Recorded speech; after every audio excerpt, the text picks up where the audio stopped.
The sound of barking cuts through the winter air. Our boy arrives back at the camp to a strange welcome. He watches with a quiet, calculating gaze. Inside, he finds Luan Ya and Cross have returned with a pack of guard dogs. After securing medicine for their injured captain, they collect their reward. Luan Ya fairly divides the earnings among the survivors. But the bonus prize, a rare dust cleansing pill, is given to him. Cross then explains that he and Luan Ya must leave on another mission. Luan Ya offers him a gift to command their new furry friends. With a gesture of trust, they depart. He clutches the whistle, a new responsibility in his hands. Luan Ya's final words echo in his mind, a reminder of the trust they've placed in him. He watches them disappear beyond the gates, leaving him behind.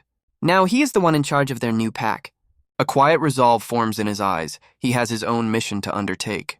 His journey takes him to the edge of the treacherous Forbidden Zone. He seeks a legendary plant, the Destiny Flower, said to heal almost any wound. A quest born from a desire to help Captain Lei fully recover. He recalls Master Bai's teachings, his path now guided by more than just survival. And so he steps into the unknown, walking a solitary path. The sun sets over the vast, untamed wilderness. He presses onward, deeper into the forgotten lands. For days, his search for the legendary flower has yielded nothing. He ventures past familiar territory, into the heart of the ruins. Ancient statues stand as silent witnesses to a world long since forgotten. He wonders if his own city will one day become a relic of the past. As night falls, he pushes further into the temple grounds. But a dangerous energy in the air forces him to seek shelter. He finds a safe haven, judging its safety by the amount of poop. Classic survivalist logic. He settles into meditation, noticing his cultivation accelerates here. His technique separates the pure energy from the alien substances. The impure essence, however, seems to feed into his shadow. He lets out a slow, steady breath, finishing the cycle. But that familiar cold feeling returns, a nightly presence. It's different from the paralyzing fear of the red boots, though. Shadowy figures patrol the darkness just beyond his walls. The sounds of movement echo through the ancient temple, and tonight their numbers seem to have grown. His instincts scream at him to remain hidden and ignore the commotion. But the sounds of the night are broken by a single footstep. He realizes with a jolt that he's no longer alone. His mind flashes back to a different hunt, under a blood-red rain. He remembers the gruesome remains of a recent kill, and the mutated vulture that claimed it. A creature with dead eyes, driven by instinct. He recalls how cautious these beasts are, knowing that if his first strike failed, there would be no second chance. He had to wait for the perfect moment to survive. He saw his opening and seized the moment. With a firm grip on his weapon, he met the creature's lifeless gaze. A single precise strike tore through the air. The blade found its mark, ending the beast's rampage. It fell beside the victim it had claimed. A small, forgotten toy served as a grim reminder of the cost. He stood alone in the bloody rain, the battle won. His expression was cold, hardened by the brutal fight. He took a single step forward, leaving the memory behind. He recalls an old story, a legend of the past. A tale of a world that was once full of life. A time of joy and unimaginable prosperity. Until a broken face appeared in the sky. It brought with it a creeping decay. A wave of destruction that withered all life. Its aura corrupted everything it touched. The few survivors gave it a name. They called it the God. Because of course they did. And now something stirs within that ancient gaze. And at unpredictable intervals, the God would open its eye, creating an eternal forbidden zone wherever its gaze fell. The memory is still fresh, just 9 days ago. That destructive gaze landed on the place he called home. Under its light, some people were simply erased from existence. Others mutated into monsters or were left as soulless husks. And somehow he was the one who survived. He is now the last living soul in a city of ghosts. A sharp pain reminds him he didn't escape completely unscathed. He knows he needs to find medicine, and soon. He clutches his cloak, the purple glow reflecting in his eyes. He sees a lone figure standing in the ruins. A silent man bathed in an unnatural purple light. He recognizes that light. It's the same energy from the god's gaze. He knows that once the barrier falls, scavengers will flood the city, and with the god still watching from above. He decides that if this light is a treasure, he must claim it. The figure remains perfectly still, an unnerving beacon. He observes from a distance, wondering if it's a trap. He decides to test his theory with a single, calculated flick. The projectile pierces the figure's chest, revealing it was just an illusion. The purple light wasn't a trap, but a genuine treasure. He quickly snatches the crystal as the body dissolves. With his prize secured, he makes a run for it. The remains of the silent man decay into nothing. He sprints through the desolate streets, feeling strangely lighter on his feet. His priority now is to protect the crystal. He must find a safe place to hide before nightfall. He scrambles for cover, clutching the crystal close. He finds a small alcove, pressing himself against the cold stone. But a menacing shadow falls over his hiding spot. He holds his breath, weapon at the ready. An idea sparks in his mind. He slumps against the wall, the adrenaline fading. The wound on his chest throbs with a dull ache. He looks at the crystal, wondering if it can do more than just preserve. He decides to test his theory on the fallen vulture. He presses the gem to its wound, curious about its other properties. The crystal pulses with a strange energy. It dissolves into the creature's flesh, and to his shock, the dead bird springs back to life. It's stronger now, filled with a terrifying new power. He struggles to regain control, pinning it with his foot. He knows he has to end this once and for all. The second death is far messier than the first. He realizes the crystal's power is too great to carry openly. He decides on a desperate, dangerous plan. To hide the treasure within himself, he plunges the crystal directly into his own chest. The gem begins to fuse with his flesh. A wave of unfamiliar energy washes over him. He recognizes it as pure spiritual energy. A path to true cultivation has finally opened. He recalls the cultivation scroll he'd found, the Sea Mountain art.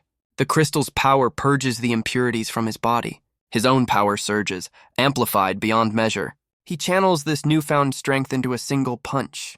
The impact shatters the stone floor with ease. He stares in disbelief at his own strength. He then examines his arm, feeling a strange sensation. A small mark has appeared, a mutation point. He recalls that the god's aura taints all spiritual energy. If it accumulates, a cultivator either dies or mutates horribly. But techniques were developed to isolate this impurity, compressing it into these very points along the arm. But as he processes this, something feels wrong. He listens intently. The world outside has gone quiet. The constant rain of the Forbidden Zone has suddenly stopped. A sudden realization dawns in his eyes. He looks up to see the rain has stopped. He stands among the countless bodies left behind. He remembers dreaming of this city for 6 long years, but the city he found was one of death. Yet it was here he found a way to cultivate. Here he obtained the purple crystal. And here he managed to survive when so many others didn't. Facing a mountain of the dead, he makes a promise. His will ignites like a fire. He will live on no matter what. He clasps his hands, a final gesture of respect. He gives the fallen a proper send-off, a funeral pyre. But his moment of peace is shattered by an unwelcome sound. He leaps into action, landing with newfound force. A scavenger laughs, amused by the boy's solemnity. He mocks the kid for burning what could have been scavenged. The brute threatens to add him to the funeral pyre. He swings his massive weapon with brutal intent, but our boy catches the attack with surprising ease. And with a single, precise strike, the fight is over. His eyes flash with a familiar purple light. He drives his blade deep into the scavenger's leg. The brute howls in pain, his attack completely thwarted. Our boy leaps back, creating distance for the next move. Enraged, the scavenger vows to crush the kid. But he's not the only one who's been watching. The boy now faces an entire scavenger squad. Their leader, however, seems more cautious. He recognizes the boy as a survivor of the god's gaze, and orders his man to stand down, much to the brute's frustration. The leader's voice is low and threatening. He puts his subordinate firmly in his place. The brute can only stare back in disbelief. With the matter settled, the leader turns his attention to our boy.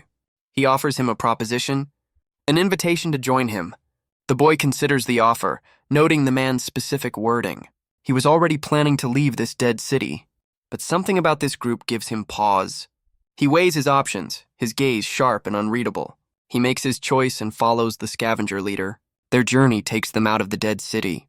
And as they make camp, the leader offers him a sleeping bag, a gesture of thanks for his help back in the ruins.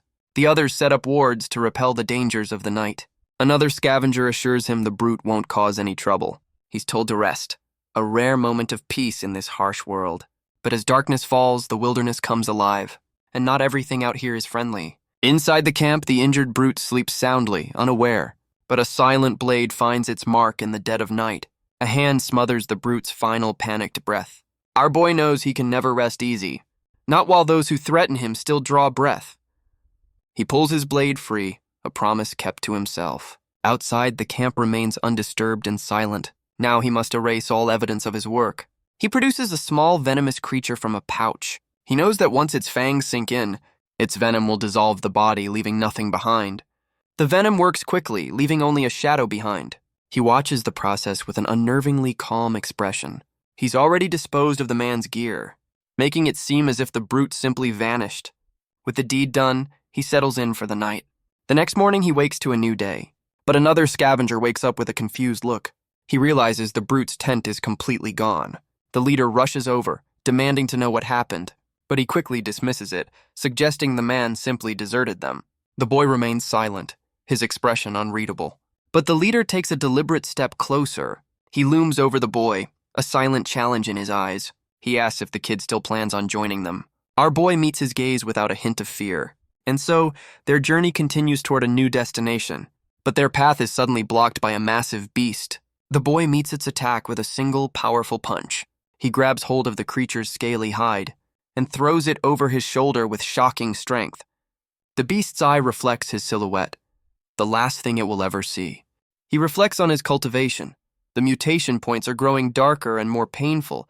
He recalls an old hunter's tale about eating mutated beasts to reduce the body's corruption. The other scavengers are stunned, whispering about the young boy who took down a giant python. He thinks back on the past 7 days, traveling with Captain Lei to reach this scavenger camp, a settlement built on the edge of another forbidden zone, a place of constant danger. It's a haven for outlaws and the desperate, a place where only the strong survive. Captain Lei informs him he's passed the camp's trial, and the boy asks to stay with him. As a gift, he offers the captain the snake's tail, remembering he enjoys eating them. The captain's stern demeanor breaks into a hearty laugh at the boy's gesture. Captain Lei reflects on the boy's ruthless efficiency. He finds the kid's potential interesting.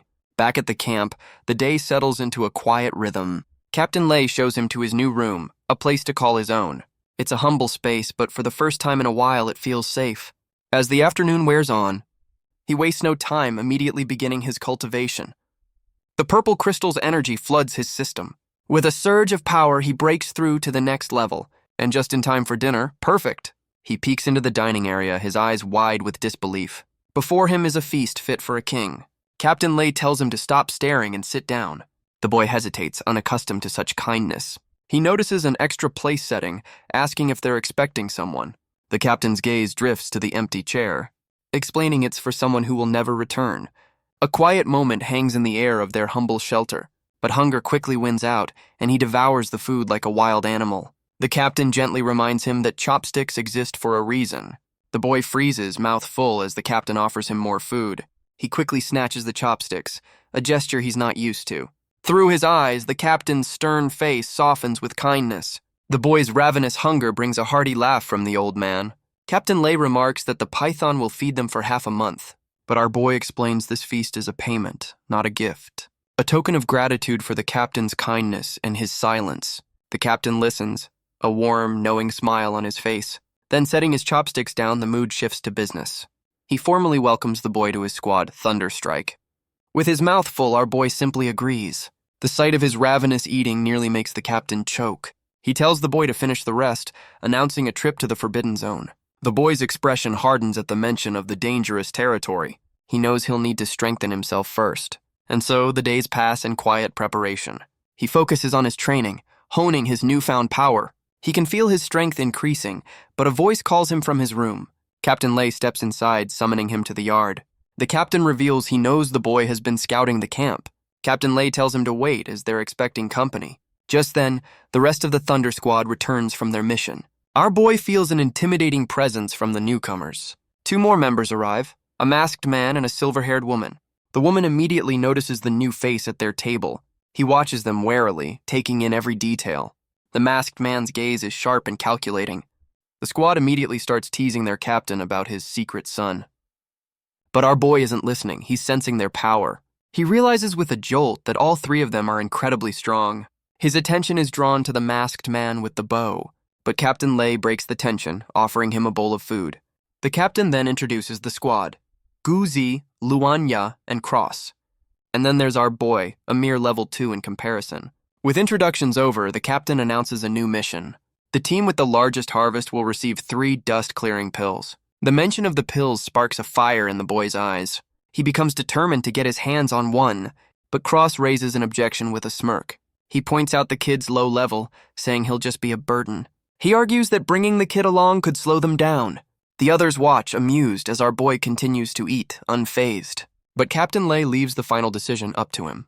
The boy pauses for a moment, chopsticks in hand. He looks up at Cross, his voice steady, promising he won't be a burden. His quiet confidence catches the rest of the squad off guard. With the matter settled, he calmly finishes his meal. Captain Lei smiles, pleased with the boy's resolve. And so, their mission into the Forbidden Zone begins. The Thunder Squad ventures out into the vast, desolate landscape. Their journey is interrupted by a sudden attack, sending Luanya's wolves fleeing in terror. She stands protectively over them, her voice filled with rage. A fire burns in her eyes, ready for a fight. But the scavenger who ambushed them simply scoffs at her pets. He cruelly taunts her, having already claimed one of her pack. Luanya explodes with fury, lunging forward to avenge her fallen friend. But Cross's gaze is already locked on a different target. He draws his bow, his aim swift and true. His arrow finds its mark, neutralizing another scavenger in an instant. The man falls, his attack cut short by the archer's precision. The fallen scavenger scoffs from the ground, but their leader simply taunts them with a crude gesture. He towers over the squad, a mountain of muscle and malice. Luanya and Gozi prepare to meet his challenge head-on. But Captain Lei gives a surprising order. Retreat? The scavenger's taunts follow them, fueling Luanya's rage. Our boy watches it all, his expression cold and calculating. The scavenger leader laughs, knowing he's won this round. The squad escapes into a dark, storm-racked forest, a place where the trees themselves seem twisted by evil. They navigate the twisted woods, the air thick with tension. Our boy grips his weapon, sensing a powerful killing intent nearby. He's startled by a creature on the path, but the captain walks past it calmly. Captain Lei warns him to stay close lest he become forest fertilizer. Cross, the archer, turns to him with a serious expression. He warns the boy to watch his mutation point in this corrupted land. Then, in a surprising turn, he offers the kid a pill to suppress the impurity's effects. The boy accepts the unexpected kindness with a quiet thanks. But Cross's attention is suddenly snatched away by something ahead. He senses another presence and draws his bow in an instant. A rustling sound echoes through the twisted trees. Suddenly, a pack of ferocious wolves bursts from the shadows. Gaozi recognizes them as black-scale wolves, far from their usual hunting grounds. Our boy does a quick head count, and the numbers are not looking friendly. In fact, there are hundreds of them, a sea of glowing red eyes. Captain Lei clenches his fists, purple energy crackling around them. He orders the squad to retreat, deciding to hold the line himself. Without hesitation, the team turns to flee. But Cross can't help but glance back with a worried look. But Cross yells at him, telling him to trust the captain's judgment. He insists that standing around will only hold the old man back. As the others retreat, Gozi slams his shield into the ground. He creates a defensive line, buying them precious seconds. Back in the fray, Captain Lei meets the first wolf head-on. He unleashes a torrent of purple energy, surrounded by the pack. A single punch sends one of the beasts reeling. Our boy watches, frozen, as the captain is completely swarmed. Cross shouts for him to fall back, telling him his turn will come. But Captain Lei fights on, a lone warrior against the endless horde. But our boy's hand tightens around his weapon, his mind racing as he watches the captain fight. While the others focus on escaping, he's analyzing. Luanya also seems to have figured out their strategy. They use layered attacks to wear down their prey. A classic. She gives the boy a new order, sending him to flank the pack. He sprints into the darkness without a moment's hesitation. Back at the front, Captain Lei's assault is relentless. He stands his ground against the snarling beasts, but the sheer number of wolves is overwhelming. Gaozi meets the charge with overwhelming force. A wolf lunges, its fangs bared, letting out a ferocious, bloodthirsty roar, but a flash of green light pierces its body. Gaozi stands over the fallen beast, his expression grim.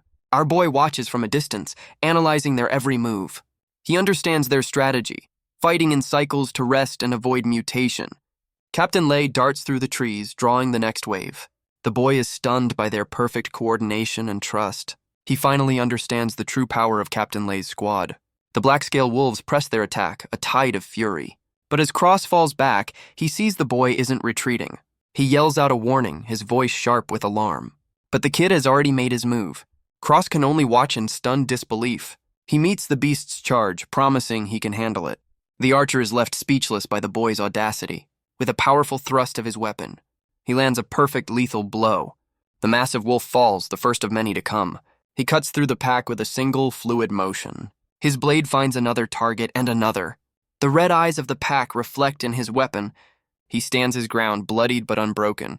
Cross finally understands why the captain brought him along. But the horde is endless, and they keep coming. He realizes the crystal can heal him, but not replenish his energy. Luckily, his raw physical strength is more than enough. But the burning pain in his arm intensifies with every kill. Captain Lei shouts from the front line, ordering him to retreat. He ducks just as another wave of wolves closes in. But his reflection is caught in the eye of a much larger beast. The alpha wolf lunges, a mountain of fur and fangs. But the boy's eyes burn with defiance, ready to meet the challenge. He leaps forward, driving his blade deep into the creature's skull. The massive beast falls with a heavy final thud. But as he turns away, he senses that something is wrong. He looks back at the fallen wolf and notices its shadow is beginning to melt away. The darkness detaches from the corpse, flowing toward him like a living thing. The shadow peels away from the dead wolf. He feels a sinister energy begin to devour his body. He can't believe such a thing is even possible. The darkness invades his very essence, erupting in a wave of corrupting power. He catches his breath, the immediate danger having passed. He realizes the purple crystal in his chest is protecting him. Its pure energy acts as a shield against the corruption. Captain Lei calls out, telling him he's done enough. He explains the wolves will soon retreat if they can't break through. Goza checks on him, but the boy insists he's fine. He reaches out, still reeling from the shadow's strange assault. Luanya tosses him a pouch of supplies, telling him he'll need it. With the wolf pack gone, the squad finds a temporary safe haven. Cross keeps watch from the trees, his eyes scanning the darkness. He signals that they've put some distance between them and the pack. Our boy finds a secluded spot to tend to his exhaustion. Inside the pouch are several much-needed recovery pills. He knows he has to regain his strength, and quickly. And so, half an hour passes in the eerie silence of the forest. He opens his eyes, his recovery complete. But something feels strange. The impurity inside him is stable. He looks down, a sudden realization dawning on him. He checks his arm in shock. One of his mutation points is gone. He knows the pills he took couldn't have done this. It must have been the crystal, absorbing that strange shadow. He's left to wonder what this purple gem truly is. A treasure that can seemingly devour corruption itself. And what was that evil energy that attacked him? But his thoughts are cut short by a frantic shout from the squad. He turns toward the sound of the commotion. The wolf pack has returned, blocking their path. But a new figure suddenly leaps into the fray. He shouts for them to focus on the fight at hand. The forest is once again a battlefield. The alpha wolf snarls, protecting its fallen kin. But it's not the Thunder Squad it's facing now. The entire pack retreats before this new intimidating group. Luanya collapses in exhaustion as our boy watches on. She breathes a sigh of relief, thankful to be alive. Luanya, still catching her breath, offers him her sincere thanks. Even Guzi is impressed, giving the kid a hearty thumbs up. He admits that without the boy's help, one of them might have mutated. Our boy listens quietly, his back turned to them. The adrenaline finally fades and Luanya collapses from exhaustion. Meanwhile, he reflects on his own condition, feeling the impurity slow its spread. It's even fading away, a change he's not sure is a blessing or a curse. As the group rests, the leader of the newcomers calls for their attention. He orders them to check their belongings, a grim feeling in his gut. He believes the wolves' relentless pursuit wasn't natural at all. Luanya's eyes widen as she points to a wooden box in Guzi's possession. He looks down, confused, noticing the box is strangely corroding. The entire group gathers around as Luanya examines the strange object. The newcomer's leader narrows his eyes. Something is definitely off. He demands to know where Guzi got it, who explains he bought it at the camp market. Luanya reveals the box is made from a material that attracts scaled creatures, like black-scale wolves.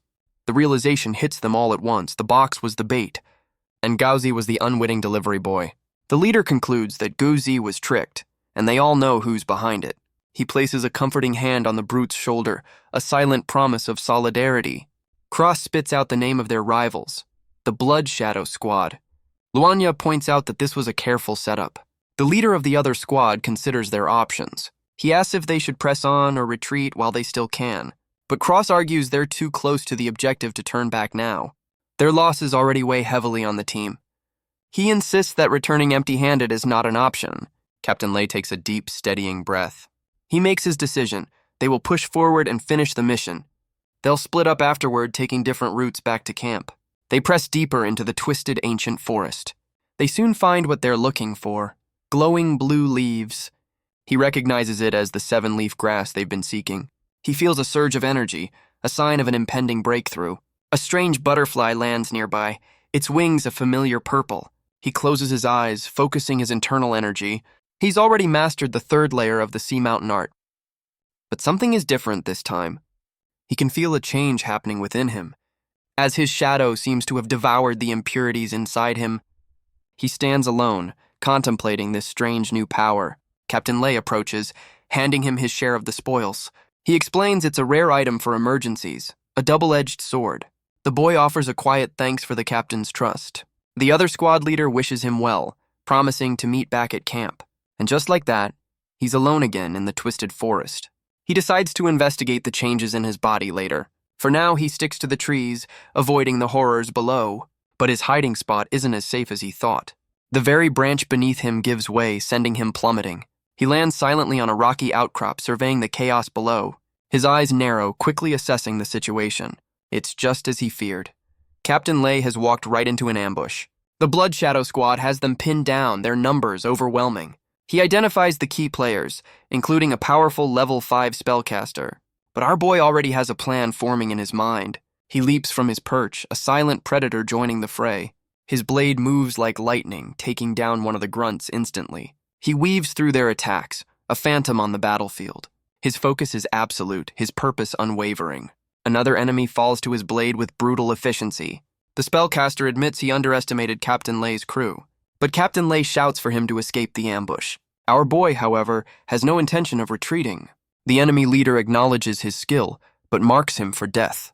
He decides to strike first, rushing toward the spellcaster. The old man simply scoffs, calling the move reckless. An unseen force repels his attack, sending him flying. The impact shatters the bones in his arm. He grits his teeth, the pain immense, but his will unbroken. But even with a broken arm, he retaliates with his good hand. He slams his fist into the ground, sending a shockwave forward. He slides back, creating distance as the spellcaster's shield shatters. The old man scoffs, lecturing him on the futility of his efforts. Classic villain monologue.